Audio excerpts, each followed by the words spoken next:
मैं बहुत कुछ जानता हूं, लेकिन कल्कि का रहस्य मैं 2024 में भी जानता था।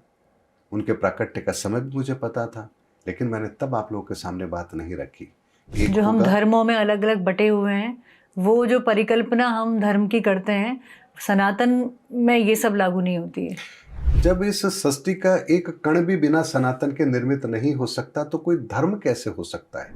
मैं बहुत कुछ जानता हूं, लेकिन फिर भी इन चीजों को जानने के पश्चात भी ईश्वर से एक ही प्रार्थना होती कि हे ईश्वर, इस ज्ञान का कहीं दुरुपयोग ना हो जाए।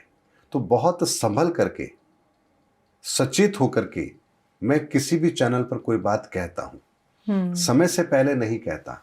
जब वो घटना घटित होनी होती है उससे कुछ समय पहले कहता हूं, ताकि आप लोगों को लगता अरे आपने कहा था, अब तो ऐसा हो रहा है। क्योंकि समय से पहले कहना भी सही नहीं है, और जिस समय उस घटना को घटित होना है और उस समय अगर मैं सच कह रहा हूं, तो मुझे पता है कि ये कार्य तो हो चुका ऊर्जाओं के लेवल पर, अब इसको तो यहां घटित होना है, तो अब यहां कहने में कोई दिक्कत नहीं है। तो ईश्वर आदेश देते हैं, अनुमति देते हैं, तो वो मैं रहस्य आप लोगों के सामने रखता हूं। कल्कि का रहस्य मैं 2024 में भी जानता था। उनके प्राकट्य का समय भी मुझे पता था, लेकिन मैंने तब आप लोगों के सामने बात नहीं रखी, क्योंकि उस समय में और इस समय के अंदर भी एक बहुत लंबा प्रोसेस इस धरती पर पूरा हुआ है।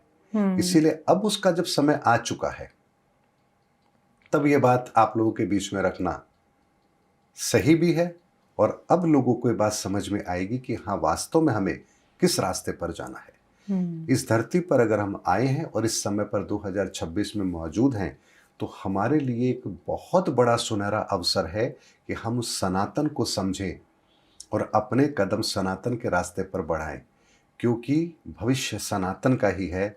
इसके अलावा कोई दूसरा भविष्य है ही नहीं, कोई है ही नहीं भविष्य। और अगर सूरमा कौन होता है, जो भविष्य को देख ले वही सूरमा है, और उस रास्ते पर अपने आप को चलने के लिए तैयार कर ले वही सूरमा है। तो ऐसे में हमें इस बात को समझना है कि जिस चीज का भविष्य है, हमें अपने आप को उसके लिए तैयार करना है।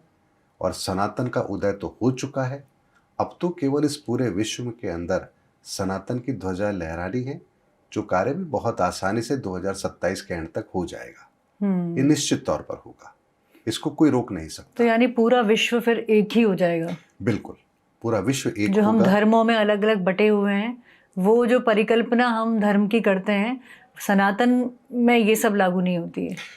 देखिए, इस धरती पर कोई भी धर्म बिना सनातन के तो हो ही नहीं सकता। जब इस सृष्टि का एक कण भी बिना सनातन के निर्मित नहीं हो सकता, तो कोई धर्म कैसे हो सकता है। एक्चुअल में हम जिन्हें धर्म कहते हैं वो धर्म नहीं है, वो संस्कृति है। धर्म तो धारण करने का विषय है, धारण करने वाली चीज है धर्म। तो जैसे हम कहते हैं मेरा ये राष्ट्र धर्म है, तो ये राष्ट्र धर्म है, तो इससे आप क्या करते हैं, धारण ही तो करते हैं। देश के प्रति प्रेम आपका राष्ट्र धर्म ही तो कहलाता है जी। तो आप बताइए, यहां धर्म फिर क्या है, कोई क्रिया है कि आप रोज सुबह उठ करके धरती को प्रणाम करेंगे तो आप राष्ट्र धर्म कहलाएंगे, आपका आपका राष्ट्र धर्म कहलाएगा। या आप भारत माता की जय बोलेंगे रोज, तो आपका राष्ट्र धर्म कहलाएगा। वो तो आपके भीतर विचारों में है। ऐसे ही धर्म हमारे विचारों के अंदर होता है, बाकी तो बाहर की क्रियाएं हैं। और क्रियाएं इसलिए जोड़ी जाती है ताकि आप धर्म के साथ जुड़े रहें। अगर क्रियाएं नहीं होंगी तो ये धर्म का जो वातावरण है, धर्म की जो परिभाषा है, ये आगे कैसे ट्रांसफर होगी। आप दीपावली मनाना बंद कर दीजिए, 2 पीढ़ी के बाद लोग राम को भूल जाएंगे। आप ईद मनाना बंद कर दीजिए, लोग अपने इस्लाम धर्म के प्रति कट्टर नहीं रहेंगे। तो ऐसी बहुत सी अवधारणाएं हैं जो हमारे बीच में इसलिए जोड़ी जाती है ताकि हम धर्म को समझें, हमारे विचारों के अंदर वो बात जिंदा रहे। लेकिन सनातन का धर्म का जो नियम है, वो नियम तो इस ब्रह्मांड का सत्य है।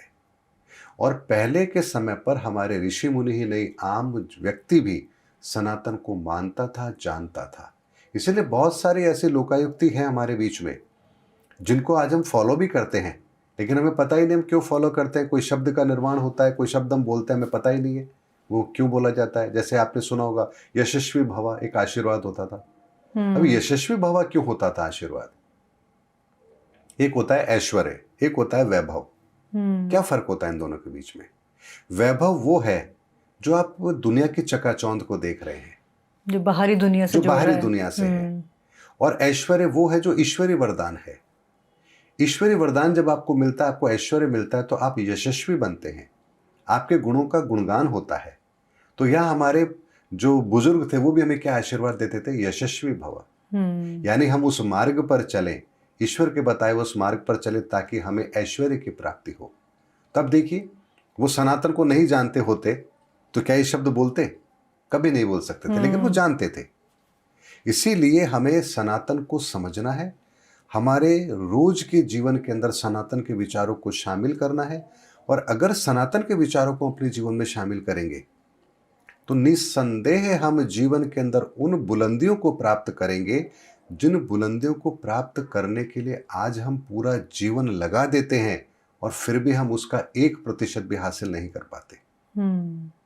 ऐसे में सनातन को हमें दुनिया के सामने बेहतर तरीके से रखना है, इसके नियमों को दुनिया को समझाना है, कैसे हमारे जीवन में शामिल होता है, हमारे आध्यात्म में कैसे शामिल होता है, हमारी सामाजिक व्यवस्था में कैसे शामिल होता है, हमारी राजनीति में सनातन कहाँ शामिल होता है। अगर हर जगह हम सनातन के बेहतर प्रयोग को अगर दुनिया के सामने रख पाए और दुनिया उस पर चलेगी, तो मुझे बताइए, क्या वो समय धर्म स्थापना का नहीं होगा? और यही वो समय चल रहा है। इसीलिए आप जो सनातन को एक सही रूप में रख रहे हैं, तो मुझे भी लगता है कहीं ना कहीं लोगों को ये बात अब समझ में आनी चाहिए, जब हम ग्लोबल वर्ल्ड की बातें तो कर रहे हैं, लेकिन हम किस तरह से एक दूसरे से जुड़े हैं, शाश्वत जो प्रकृति के नियम हैं उनके साथ कैसे बंधे हुए हैं, ये पता चलना चाहिए। बिल्कुल। और आप देखिए, सनातन को अगर आप गहराई से समझेंगे तो आप पाएंगे कि आज के वर्तमान विज्ञान से बहुत आगे का विज्ञान है ये। जैसे मैं आपको एक छोटा सा उदाहरण देता हूं। निकोला टेस्ला कहते थे कि 369 का रहस्य मुझे पता लग जाए तो मुझे ब्रह्मांड का बहुत बड़ा रहस्य पता लग जाएगा। अब अगर केवल 3 का मैं रहस्य आपके सामने एक बात रखता हूं, 3 के रहस्य की। 3 का रहस्य यदि आपको पता लग जाए तो आप टाइम क्या है, समय कैसे अस्तित्व में आता है, ये ब्रह्मांड कैसे अस्तित्व में आता है, क्वांटम लेवल की दुनिया कहां से शुरू होती है, आपको वो विज्ञान पता लग जाएगा। इस बात को ऐसे समझिए, एक है हमारा भौतिक संसार जो हमें दिखाई देता है, सूर्य, तारे, गगन, आकाश, हमारा भौतिक संसार, सब चीजें दिखाई दे रही हैं। लेकिन इस संसार को हकीकत में चला कौन रहा है? सूर्य के भीतर एक विस्फोट हो रहा है, एक रासायनिक क्रिया हो रही है, वो अपने आप संचालित है। हमारे शरीर के भीतर भी माइक्रो ऑर्गेनिज्म है जो काम कर रहे हैं, जिसकी वजह से हमारा शरीर स्वस्थ है। गुड बैक्टीरिया, बैड बैक्टीरिया आपने सुना होगा। तो एक दुनिया जो भौतिक संसार की दुनिया है, जिन्हें हम इन आंखों से देखते हैं। तो भौतिक संसार को देखने के लिए आपको इन आंखों की जरूरत है। लेकिन एक और दुनिया है जो हमारे इस भौतिक संसार को चला रही है, उसे हम कहते हैं सूक्ष्म जगत की दुनिया। एक सूक्ष्म दुनिया है।